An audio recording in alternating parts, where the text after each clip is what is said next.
So actually, and then in group conversation, things to do came up, being bored came up as a risk. So while it seems simple, it's very, very important. When we look at what these were within, it was about having youth clubs, youth centres, those spaces. Also, what happens inside them is about things being inspirational, fun, new things, new experiences, those kind of things. There's definitely a theme about sports, the outdoors, particularly for some of the young people talked about the value of fresh air and exercise. I think it's really interesting given all of our assumptions we make about young people. And definitely that idea of safe space. So this group, you've got a bit more detail in your themes there.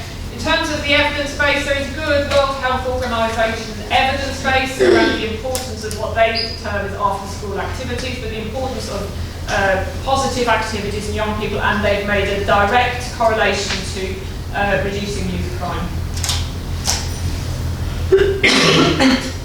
These two tables are near each other because they've got some similar things going on really, but there's, as well as the activities, there's something about the physical spaces. So that might be around buildings in communities and making them welcoming and safe. There was definitely something about long-term financial investment in communities, especially from parents.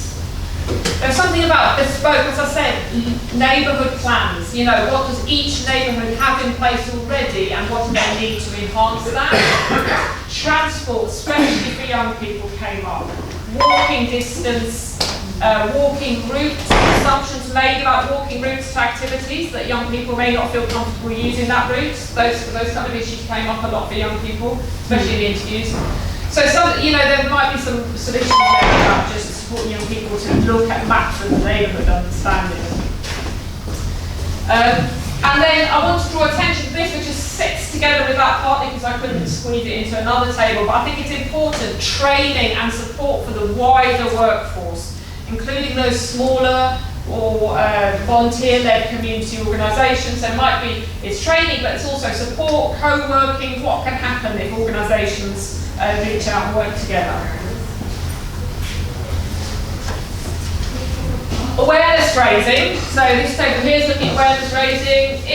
Often people said very little about it actually, so it's quite hard to tease it out, but it was around, this came a lot for young people, this word education, and they meant education on the issue. Raising parents, young people in the workforce. Where there were comments, it was about what to do, giving people ideas about what to do.